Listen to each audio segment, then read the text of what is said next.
O Amahan, nagapakita ikaw sa imong gahom na walay katapusan diha sa imong pagkaluoy o pagpasaylo. Padayuna ang paghukom kanamo sa imong mga hatag sa gugma, o tabangi kami pagpugi sa paglakad nganha sa kinabuhing tunhay nga imong gisaan ug sa pagdangan sa mga kalipay sa imong gingharian. Kini among gipangayo pinaagi sa among Ginoong Hesukristo imong anak, nga buhi ug hari uban kanimo sa Espiritu Santo, Dios hangtod sa kahangturan. Amen.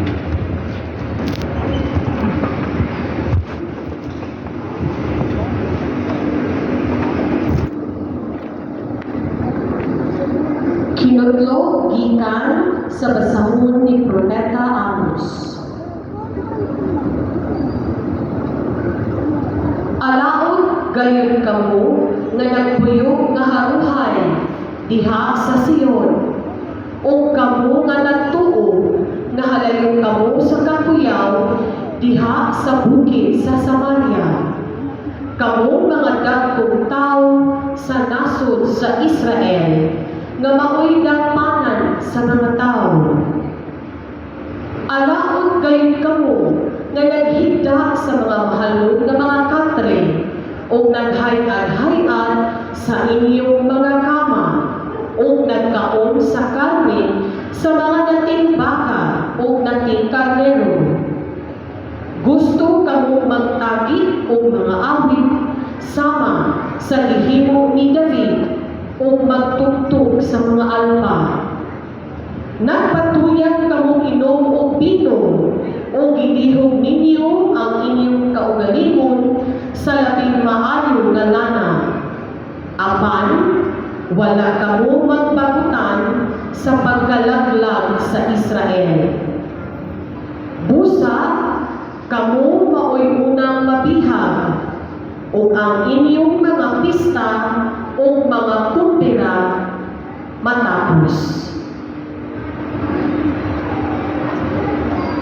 Ang pulong sa Ginoo.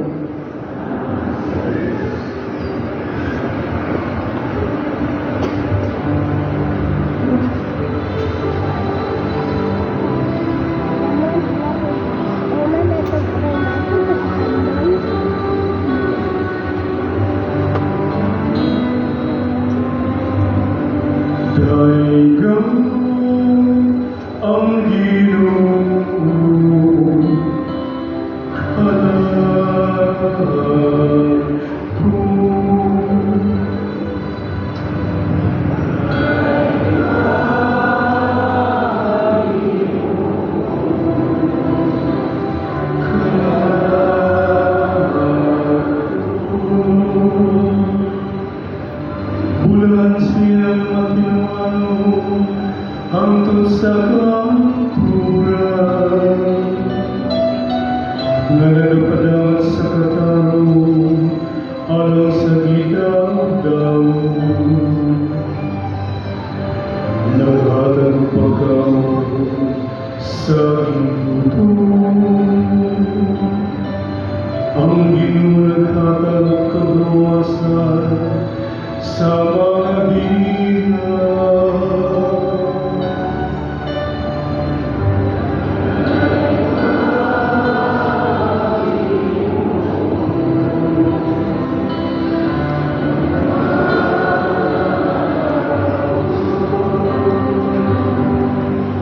Ang Ginoo naghatag pagtanaw sa butan. Ang Ginoo nagabang kanila nga nanukabang. Ang Ginoo naigugma sa mga matano. Ang Ginoo manaliko sa mga langyaw.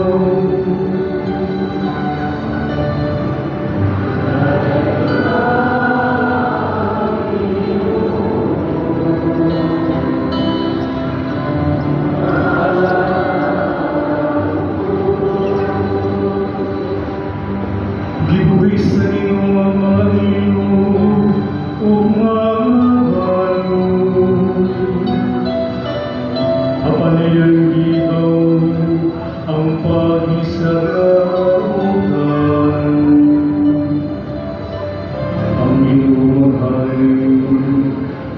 sa kahangturan. Imong Diyos usayon, latas sa tanang kaliwatan. Hallelujah.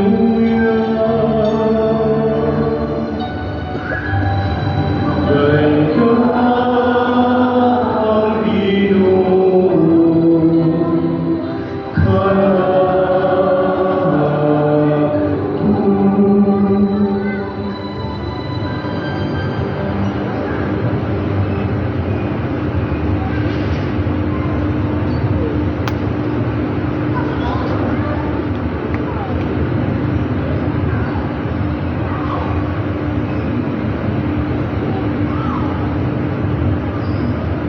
Kinudlo gikan sa unang sulat ni San Pablo ngadto kang Timoteo. Apan kay ikaw iyaman sa Dios, likay kining tanan. Panikamuti nga mahimo kang matarong. Dios nun may pagtuo, may paghigugma, may nantuson ug maagbo. Panikamuti kutob sa imong mahimo nga makadaog ka sa pugno sa pagtuo ug makadawat sa ganti nga mao ang kinabuhi walay katapusan. Kay gitawag ka man sa Dios alang sa maong kinabuhi sa pagsugid mo sa imong pagtuo atubangan sa daghang mga saksi. Atubangan sa Dios nga mao'y naghatag o kinabuhi sa tanan, o atubangan ni Kristo Jesus nga misaksi sa kamatuoran atubangan ni Poncio Pilato. Gisugod ko ikaw pagtuman sa tanan nga gipabuhat kanimo. Ug manmuni nga dili kini kabulingan ug dili masaway hangtod sa pagbalik sa atong Ginoong Hesukristo. Ang iyang pagpadayag himuon sa Dios sa hustong panahon. Ang Dios nga dalaygon ug bugtong magbubuhat, ang hari sa mga hari ug ang Ginoo sa mga Ginoo. Siya lamang ang walay kamatayon ug nagpuyo sa kahayag nga dili maduol. Wala pa kayo'y nakakita kaniya ug wala kayo'y makakita kaniya. Ipahinungod kaniya ang dungog ug walay katapusang gahom. Amen. Ang pulong sa Ginoo.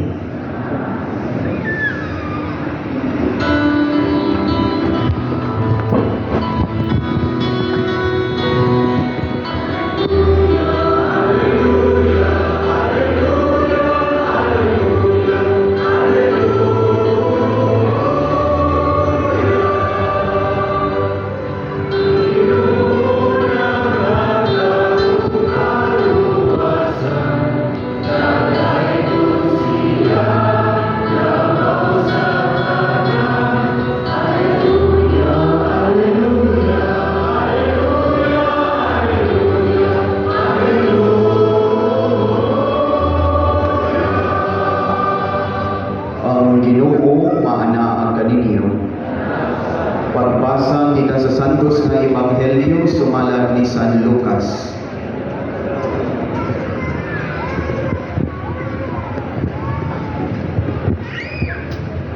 Si Jesus miingon ngadto sa mga Pariseo, may usa ka dato nga nagsul-ob sa labing mahal nga bisti ug nagpuyo na luho kaayo. May usab-usab kakabos na ginganlag Lazaro kansang lawas na lukop sa mga nuka ug pagadad-on siya ngadto sa pultahan sa balay sa dato. Basi na lang makakaon siya sa mga mongho nga mga tagap gikan sa lamisa sa dato. Ug bisan ang mga irok manuol ug mutilap sa iyang mga nuka. Unya namatay si Lazaro ug gidala sa mga anghel ngadto sa giliran ni Abraham dito sa kumbira sa langit. Ang dato usab namatay o gilubong. Nagantos pag-ayo dito sa Hades. Unya miyahat siya o iyang nakita si Abraham dito sa layo o si Lazaro sa tupad niya. Busa misinggit siya ngadto kang Abraham, Abraham, kaluy itaon ako. O ipadala si Lazaro diri aron itudlok ang iyang tudlok sa tubig o papugnawan ang akong dila. Kay nagantos ako pag-ayo sa kainit niining kalayo. Apan si Abraham mitubag, anak, hinumdumi nga sa didto ka pa sa kalibutan, nabuhong ka sa tanang maayong butang. Samtang si Lazaro, lunlon lamang dautan ang nahiaguman. Apan karon malipayo na siya diri, samtang ikaw diha nag-antos. Gawas pa ni ana ay lawom nga bungaw nga nag-ulang kanako. Aron kadtong buot mo tabok nganha kanimo gikan diri, dili makahimo. Ni ang anaa diha makatabok ngari kanamo.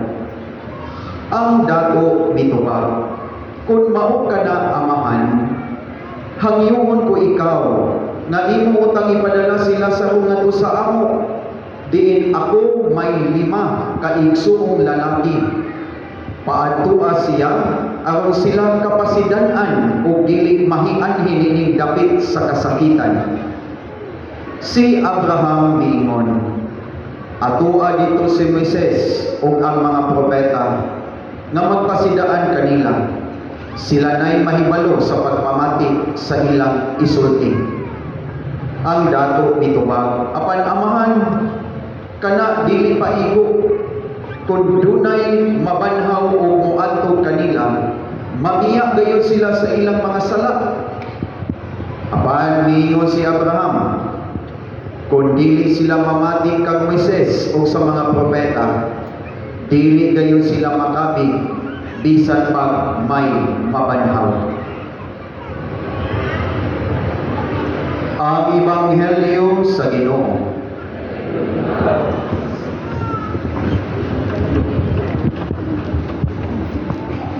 Ang atong Ebanghelyo nag-islog kini mahitungod sa usa ka dako na walay pangalan ug ang usa ka pobre nga inganlang Lazaro. Diin itaw si Lazaro naa sa atubangan sa balay sa dako nang hinawat nga makakaon sa mga muhong nga mga tanggap gikan sa lamesa. Ang dako wala gyud sa ipaki nga naa ay pobre nga naa sa atubangan sa iyang balay. Nakamatay silang duha, si Lazaro nahilangit, ang dato na impyerno. So doon na lang ko itulog ka punto na ipaambit ninyo karong hapuna-una mauni. The rich can help the poor in this life, but the poor can help the rich attain eternal life. Ako musbon ha, the rich can help the poor in this life, but the poor can help the rich attain eternal life. Nagsa ato pa kanang atong mga bahandi, mga grasya nga gikan sa Dios, ato nang ipaambit sa mga pobre aron makatabang nato nga mahilangin ta. So, wealth is a blessing from God. But if you do not give, if you do not share, your wealth can be a curse. So in this blessing, ang idala sa imong bahandi, naghatag na ninunimit kadamon. Instead na moingon ta, health is wealth, ang health, ang wealth, kung di ta mga kaibaw muhatag, mupaambit, wealth would destroy our health.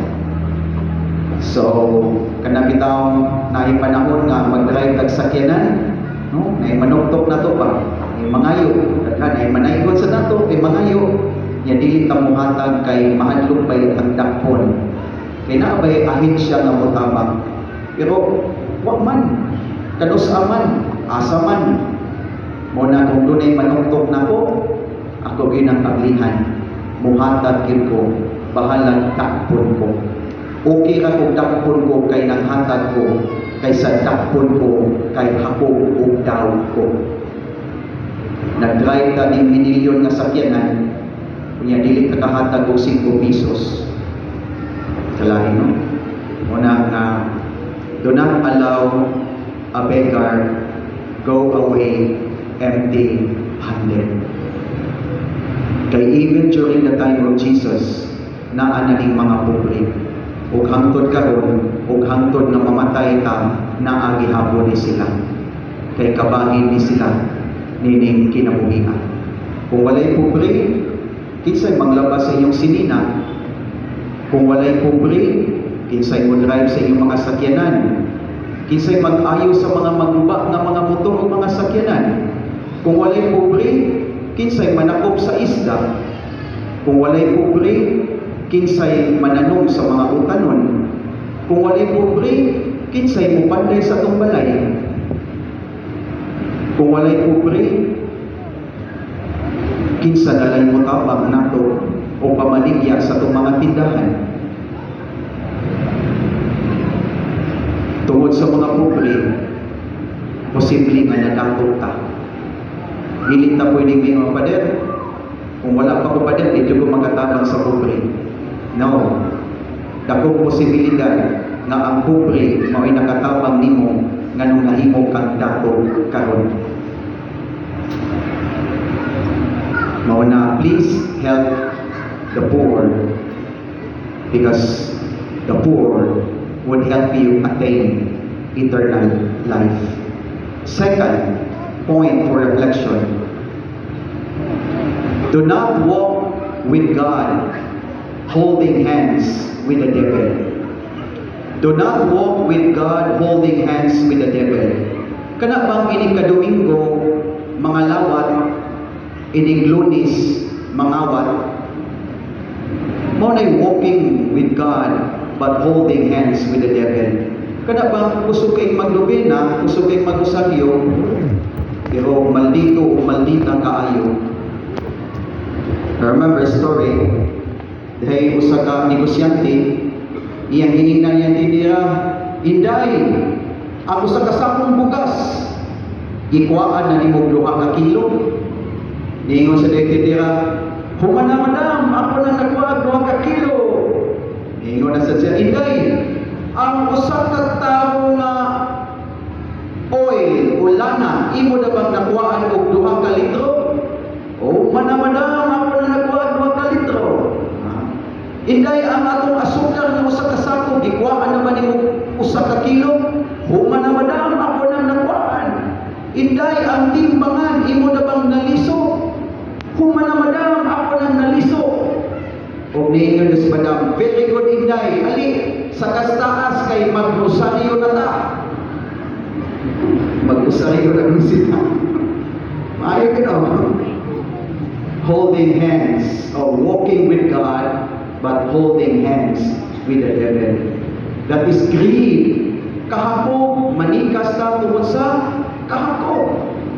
Kung sumatan din dito, this is where your taxes go and the crocodile grows. Kay mo diin na di ka ng Ghost Project, di ka na natong estudyante pa ta. Muingon din ang mamang papa, ma, na aming project, nagay ko kwarta bi. Kuya, nang laat ko mga barkada. Ghost Project na, di ba mo, babay estudyante ha? Watch out mo, mangutana o pangayo ko sino mamang papa, pa. Ma, na aming bayan ng project, kung namin mo hatong project, ang mamang ito papa, hatang kwarta. Niya galagla ako yung mga barkada. Why project? Mo na klaro Ghost Project. Anak nagsuko na Ghost Project. Mo na ikatulong na to. Mahimot ang professional. Posible nga maghimot ang Ghost Project. No? Pero naam sa iyo ba na tanong din ha? So katulad binuha, gusto ko yung masaguan na ilan ni mama na may project seminaryo. Wala yung project eh. Ipalit ka na mo green horse. So, bad kaayo.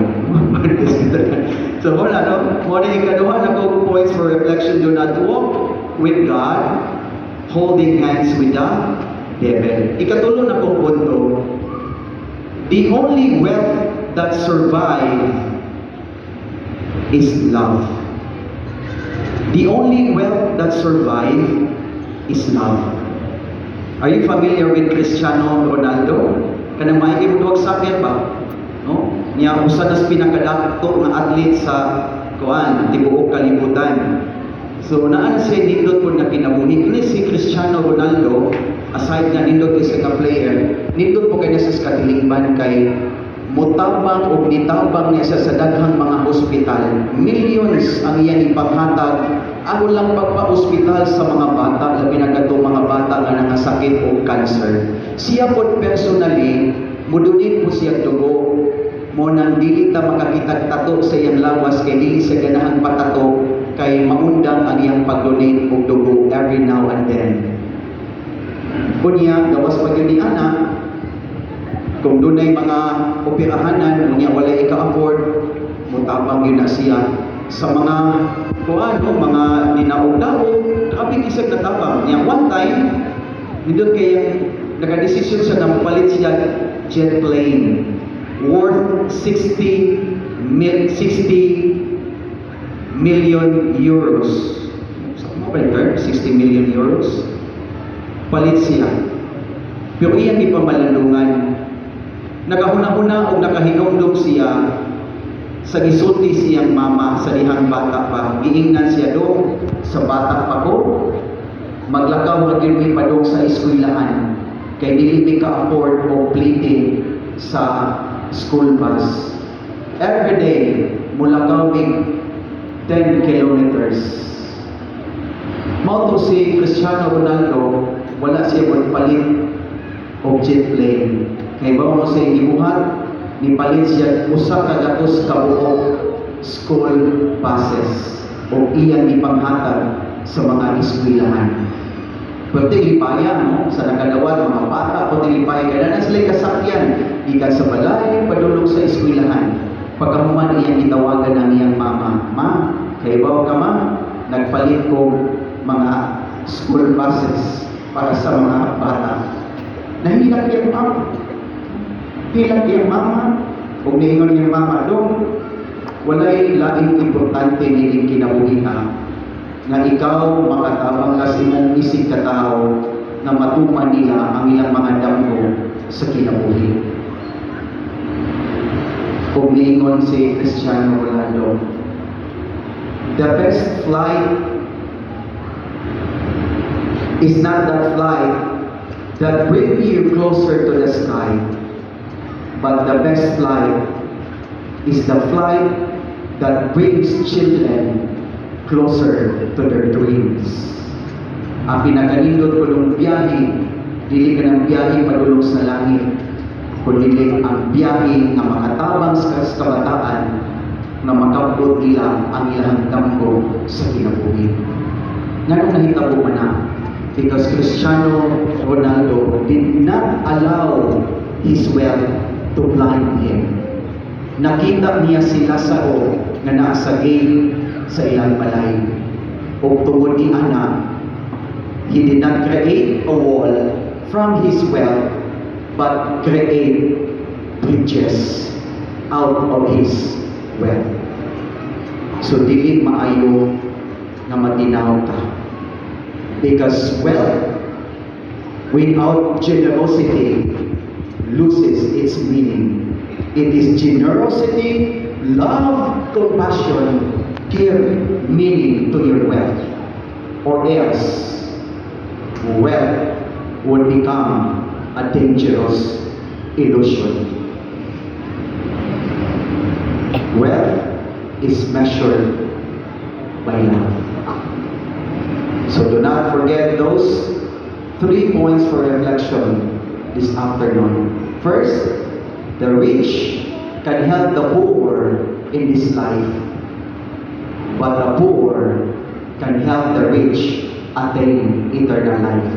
Ikaluha, do not walk with God holding hands with the devil. Ikatulo, love is the only wealth that survives. Clarix, Manito. Nagatuwa ko sa Dios nga Amahan, makagagahom sa tanan. Magbubuhat sa langit o sa yuta. O kang Kristo nga anak na bugtong Ginoo na nagipanamgon sa lalang sa Espiritu Santo. Inagi Maria nga Birhen, isakit sa sugo ni Poncio Pilato, bilansang sa krus na matayong ilong, mikunsan sa mga hinatay, sa ikatulog kaadlaw ng banhaw. Kalamang sa tanan. Ikan ito, umalik si aming paghukom sa mga pumilong sa mga hinatay. Nagatuwa ko sa Espiritu Santo, sa Santa Iglesia Katolika, sa kaambigan sa mga santos, sa kapasaylungan sa mga sala, sa pagkabanhaw sa lawas, sa pinamuligdan